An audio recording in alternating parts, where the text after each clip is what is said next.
Hey Gemini, this is Jav. Welcome po sa ating channel. By the way, Gemini, this is your weekly Kabay Tarot reading from September 1 to 7, 2025. Gamitin ang reading na ito bilang gabay lamang. Kung naka-resonate kayo, comment down. Tandaan, ito ay channel reading po. Kunin nyo lang po kung anong naka-resonate sa'yo.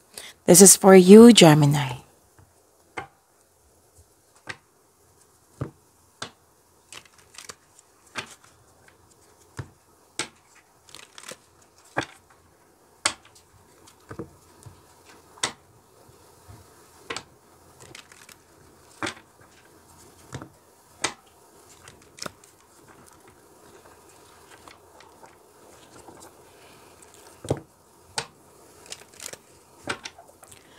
Para po ito sa iyo, Gemini, ngayong September 1 to 7, 2025.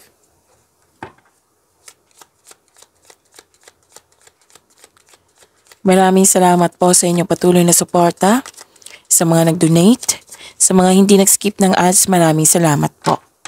Sa mga hindi pa nag-subscribe, subscribe na po kayo at click bell notification para malaman nyo na may bago tayong video.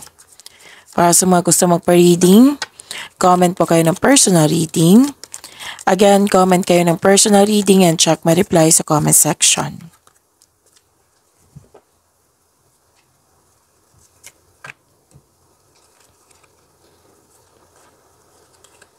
Dalawang card po ang nagsabi dito na may ending with new beginning.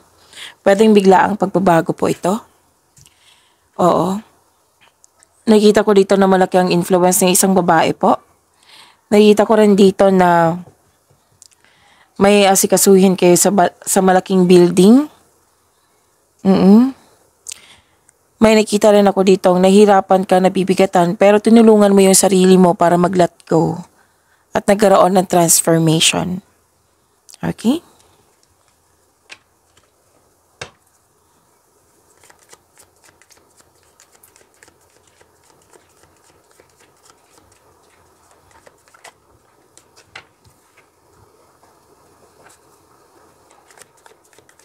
This is your energy Gemini ngayong September 1 to 7, 2025.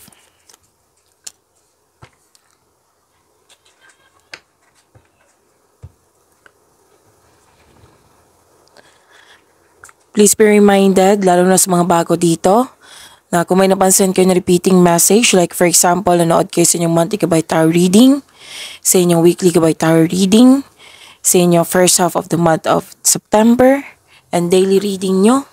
Oo. At may napansin kayo na repeating message. Yan po yung pinupush ng cards nyo na kailangan nyo bigyan ng atensyon, solusyon, at aksyon kung maaari po.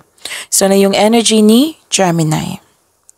By the way, Gemini, paalala lang po, baka may napansin sa boses ko ngayon, may ubo po ako ngayon. So, pasensya na po, focus po kayo sa reading para may makuha kayong gabay. Maraming salamat po.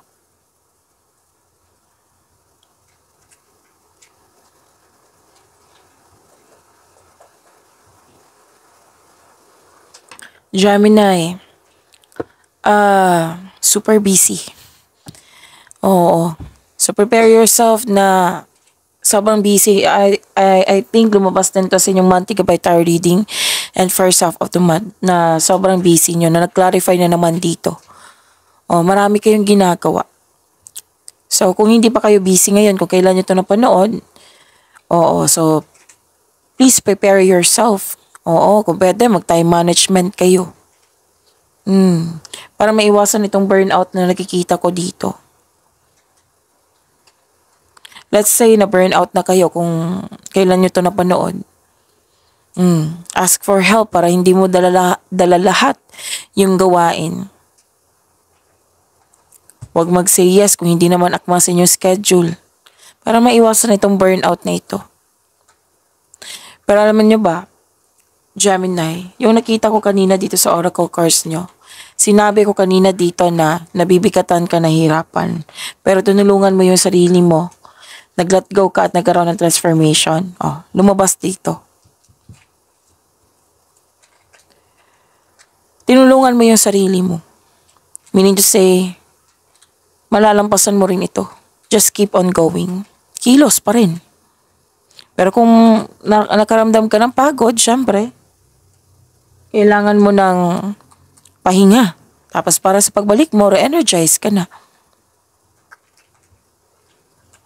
Nakita ko dito yung sipag mo na yung mga dahilan. Isa na yung mga breadwinner.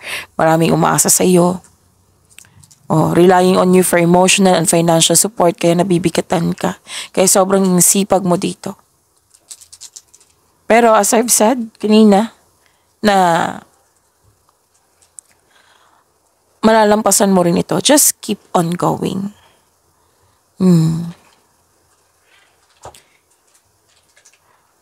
Prepare yourself. Ihanda talaga. Kasi kung nanood kayo sa inyong monthly by tarot reading, yung weekly, first half of the month, daily nyo, sobrang busy talaga ni Gemini. Pero huwag kayong mag-alala ha, kasi di ba ang sinabi, may nagkaroon ng ending, meaning natapos mo. Sabi ko kanina, ending with new beginning. So ending, natapos mo, at nagkaroon ng new beginning, bagong simula. Again, matatapos mo yan kung ano man yung mga ginagawa nyo dyan. At, after nyan, I am sure nag-iisip ka na magra-rest day talaga ako, mag-staycation talaga ako sa bahay, magbabakasyon talaga ako. Nakaplano na yung bakasyon mo eh. Okay? At kung hindi pa kayo busy ngayon, then wag mag-say yes. Ito yung sinabi ng cards ko. Na maraming maraming gawain. So, i-prepare ko yung sarili ko. Kailangan ko tong planuhin ng mabuti. Yan. Time management. Pero din busy sa pag-aaral to.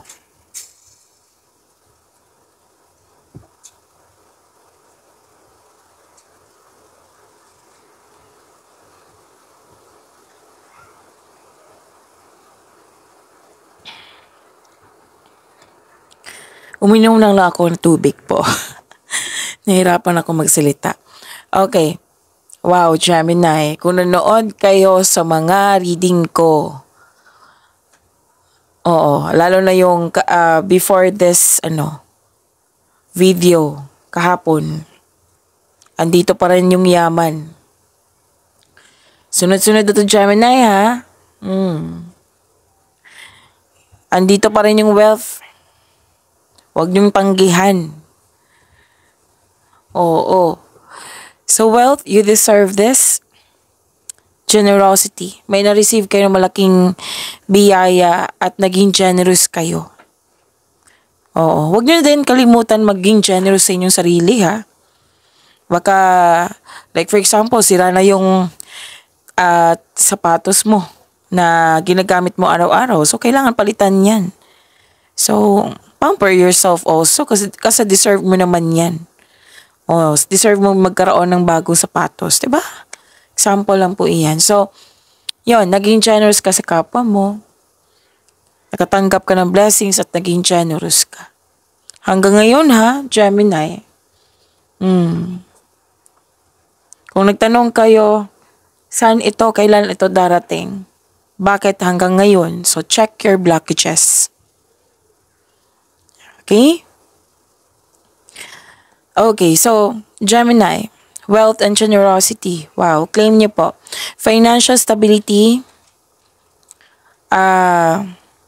Itong pagiging generous mo, Gemini. Na, yung ugali mo talagang magbigay. What I meant is, yung nga, magbigay ng tulong, magbigay kasi dyan ka masaya. Babalik yan sa'yo. Kasi for me, kung parati kayong nanonood, sinishare ko talaga to sa kapwa ko. Na, kung ibinigay yan sa'yo yung blessings, malaking blessings, that is for sharing. Paano to explain? Okay. Yung parati kong example, yung pamilya ko, ugali nilang magbigay. Hindi nila o galing magtanggap. What I meant is, hindi sila sanay magtanggap. Kumbaga, may taong ganyan, oo.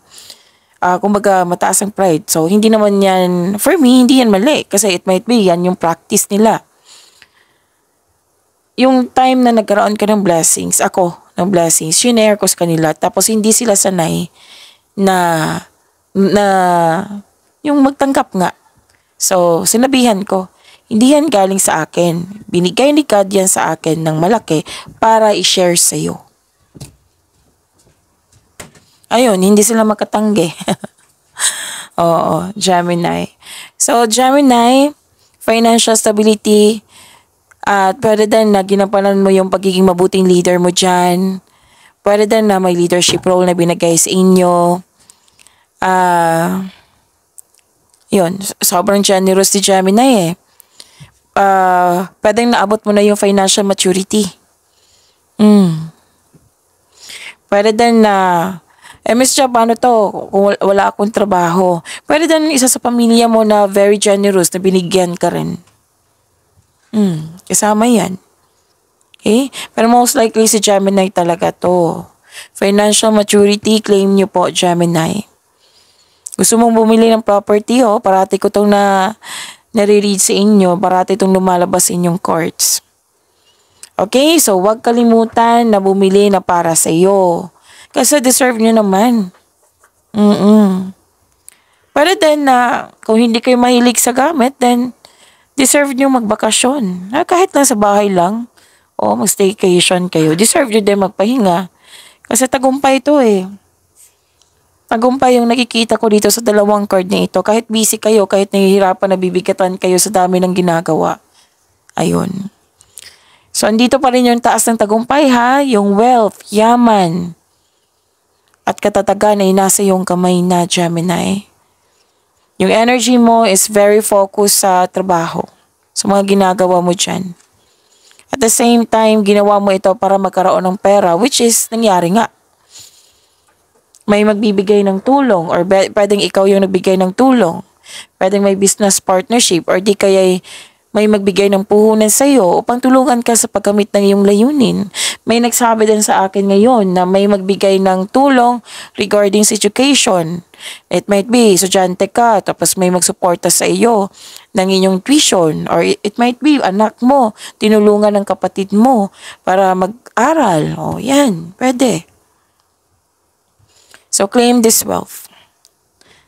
Wow. Gemini. Pasensya na po ha, may lumapit na bata. Oo.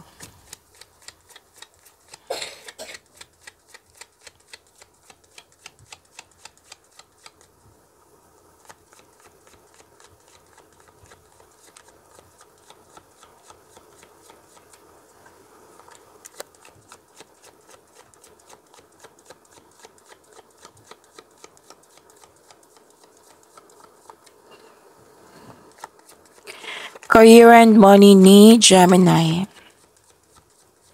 Ngayon, September 1 to 7, 2025.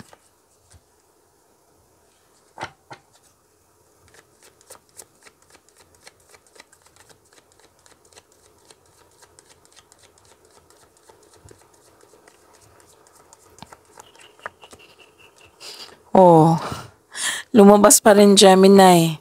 Marami kang ginagawa. By the way, may special special announcement para kay Gemini. Marami kasi nag-request nito. Oo. After this reading, may Monty Gabay Tarot reading kayo for career and money. So, after this video, may career and money kayo na reading. Okay, panoorin niyo po. Maraming salamat po sa patuloy na nagbigay ng suporta sa ating channel. Okay?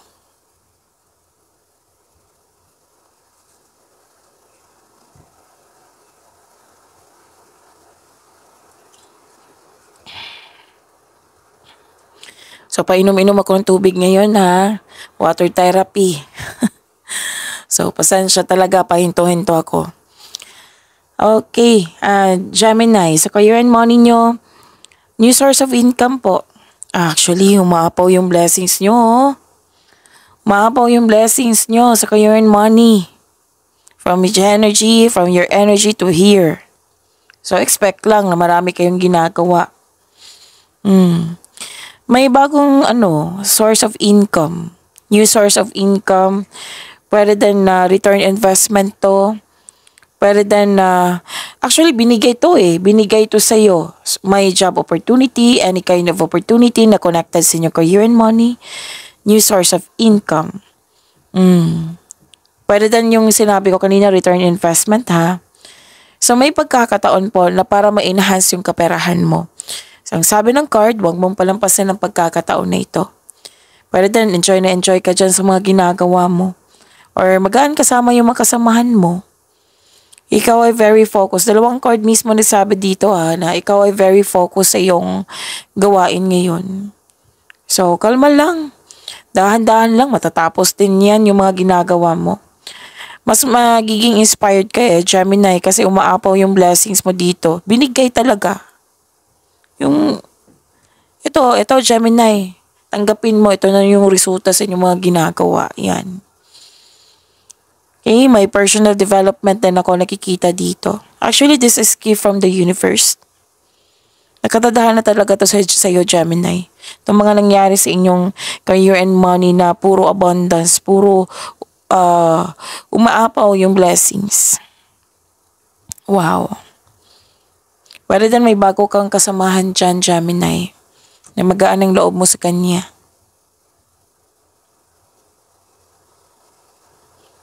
Si Gemini, habang nagtatrabaho dito, nag-iisip talaga magbakasyon. Oo.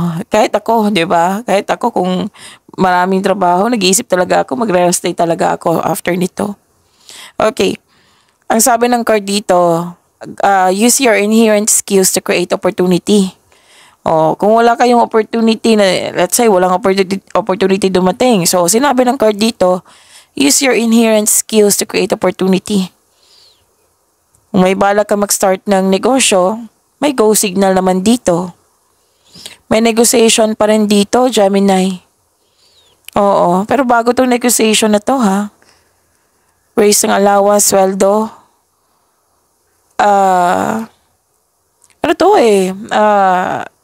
May negotiation dito regarding sa presyo.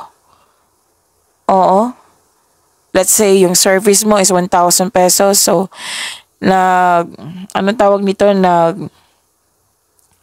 nagsabi yung tao na 900 na lang. May mga nakita akong ganyan.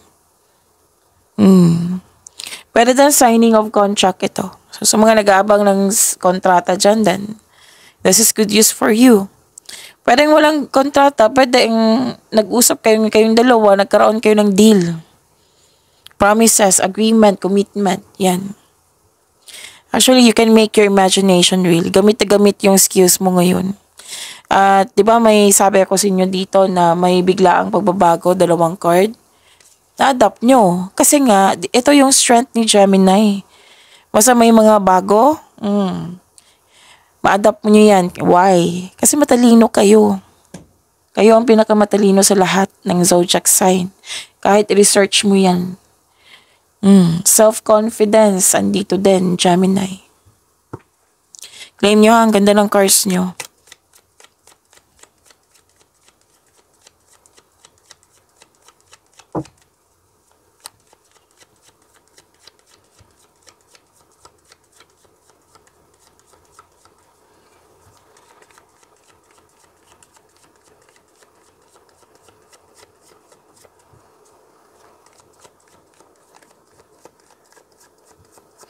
Love life, self-love, partnership, and romance ni Gemini. Ngayong September 1 to 7, 2025.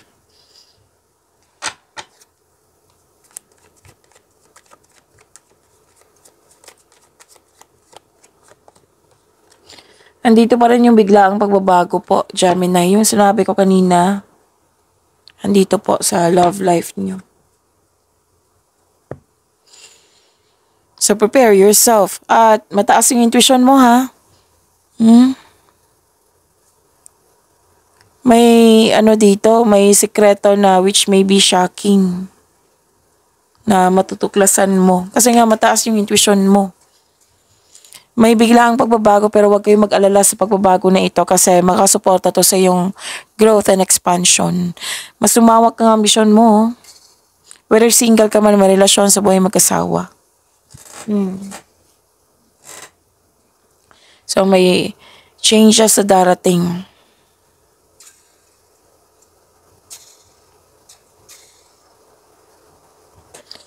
Nakikita ko rin dito na sa mga single dyan, may parating na partner sa inyo. It might be kapwa, air signs dito, Gemini, Libra, and Aquarius, or earth signs, Taurus, Virgo, Capricorn. Maaaring bata pa to sa iyo or youthful pa ang attitude. Para sa mga marelasyon sa buhay mag-asawa, excited kayo sa inyong celebration. Pwede din sa mga sa pamilya to or sa matalik mong kaibigan ha. Basta may celebration akong nakikita dito. May transformation, which is sinabi ko kanina dito. Transformation. Lumabas din. Okay, so yun. After nito, may career and money kayo, Monty Gabay for September 2025. So abangan nyo po ha after nitong reading na ito. So see you po after this video. Maraming salamat po.